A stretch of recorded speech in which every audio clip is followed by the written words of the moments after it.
Welcome to Vintage Variety. Today I'm going to be doing a jewelry craft with me. This content is in collaboration with Pandahall Selected. These are the beads that I'm going to be using today. These are from Pandahall Selected. The first ones that you see here, these are handmade, antique style, Tibetan style beads. These pieces are filigree connectors. That's what they call them on their site. I call them filigree stampings. You can use them as connectors, but you can also use them to make earrings and pendants. I'm also going to be using some ear wires, some small gold toned beads, and some jump rings. I'm also going to be using these, and I believe these are called eye pins. I could be wrong. If I am, correct me in the comments. I have a supply of these. I have these in gold and silver. I'll be showing you how I use these to make these earrings today. This is what the earrings are going to look like. Give you guys a good view. One is going to be very simple, and the other one is going to require just a little bit of work. You can see I've added a bead to this one. This is a really good project because it's very easy, it's quick, it's simple. And if you're not familiar with using jewelry tools, this will give you a little bit of experience by making earrings like this.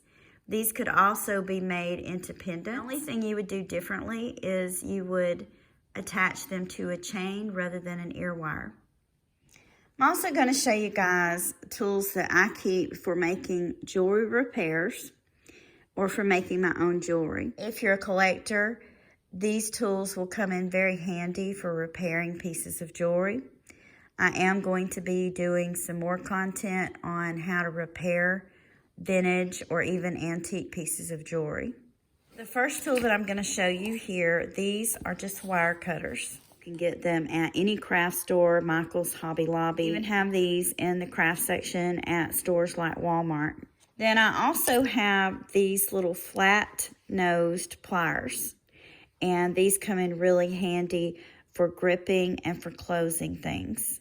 These are round-nose pliers, and you can use these to make your own jump rings. You can use them to grip. You can also use them if you do any kind of wire wrapping or bell making for necklaces. These come in really handy for that. This pair of pliers, these are bent nose pliers, and they're really good for getting in tight spaces. So we're going to get started, and the first thing that I'm going to show you guys how to properly open a jump ring.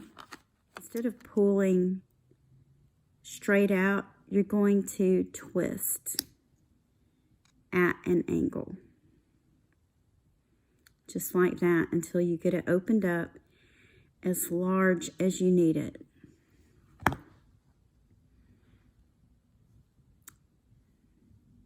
That's the way it's going to look once it's open. It's going to take this, and you can see the hole at the top, and we're just going to loop this through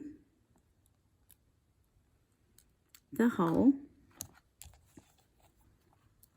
and we're going to close it back up the exact same way we opened it. And that's where these little tools come in really handy. And that's how it looks all closed up. I'm using a tripod today, and I've never used one before, so bear with me. So now I'm going to attach the ear wire to this.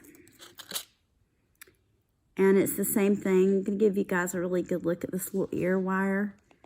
And I'm just going to open this up just a little.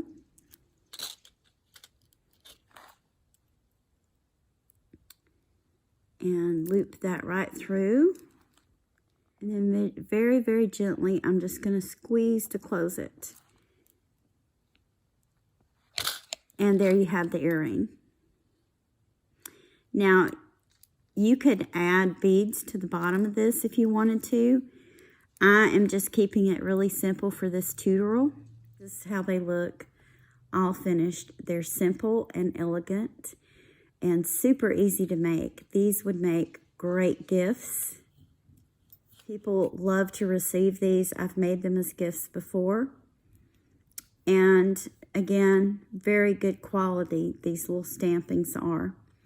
Now, the reason I like filigree stampings so much for making jewelry is because you can actually layer them. Miriam Haskell jewelry had filigree stampings, and then they would layer over the top of them. At the end of the content, I'll be showing you a necklace that I made using filigree pieces, and I'll show you how I layered them. Now I'm going to make the gold tone earring, and this one's going to be a little bit different.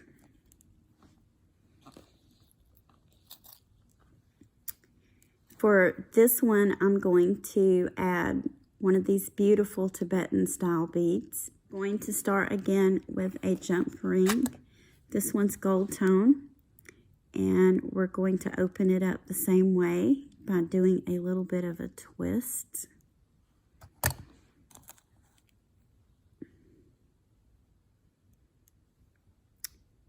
And I'm going to attach that to both the filigree piece, and that's also going to be how I attach this ear wire. This ear wire is a little bit different from the first one. You can see it has a loop at the end. So I'm just going to loop it over this, and then we're going to close it back up the same way we opened it.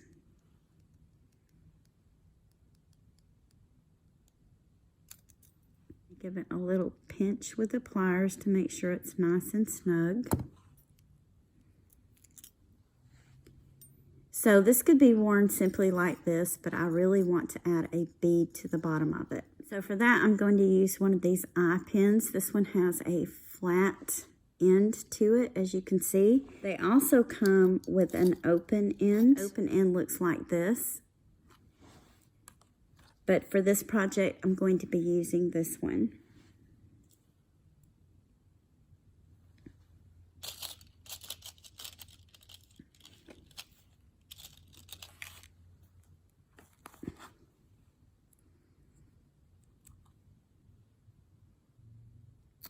And I'm simply going to add a gold tone bead to it.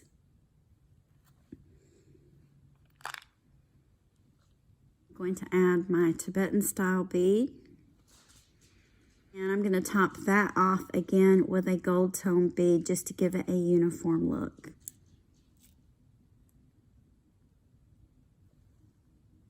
Notice that I'm using the round nose pliers, and the reason for that is I'm going to make a loop using this.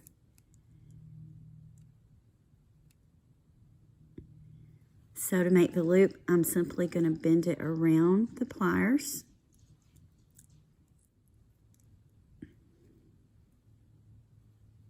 Until I get it the size I want. You see how I've bent it to make a little circle, and then I'm going to cut it.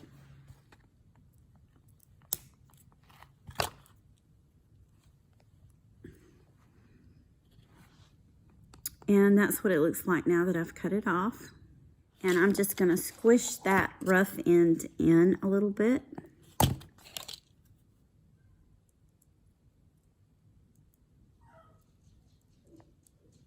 Hopefully you guys can see that. And I'm going to open another jump ring to attach it with.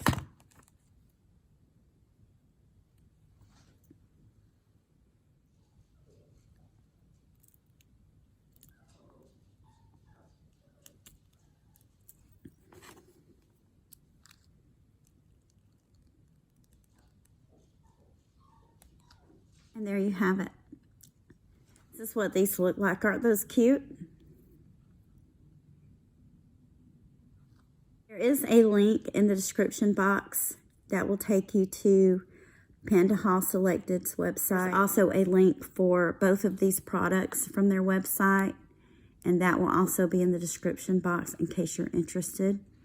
Now I'm going to show you guys why I like these pieces of filigree so much for creating my own jewelry.